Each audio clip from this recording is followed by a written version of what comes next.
Want to improve your English without spending hours each day? Even with a busy schedule, you can practice a little each day and still make real progress.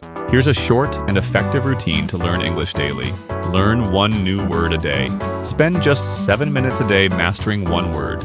Instead of guessing from context, dig deep into its meaning, usage, and examples.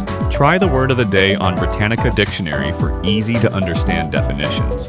You can also learn vocabulary from fun places like fashion blogs, Elle, or comedy sites like BuzzFeed. Pick up a common phrase or idiom learning. Full phrases helps you sound more natural.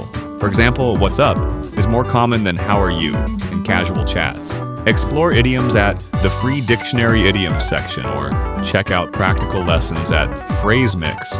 English Daily also has a wide collection, but be sure to check how often those idioms are actually used in real conversations. Improve your grammar one rule at a time. Focus on just one grammar rule per day to avoid overload. Visit 5-Minute English or British Council Grammar for clear explanations and quizzes. Read English news regularly. Reading news in English is a smart way to improve your vocabulary while staying informed about what's happening around the world. Start with websites made for English learners. VOA Learning English offers news articles with simple vocabulary and slower audio so you can practice listening too. Breaking News English provides short news articles at multiple difficulty levels, with vocabulary lists, quizzes, and audio. News in Levels gives the same news story in 3 different levels, perfect for gradually improving your understanding. If you're more confident, challenge yourself with real-world English news websites like Yahoo News or ABC News. These are great for advanced learners who want to explore more natural, everyday English.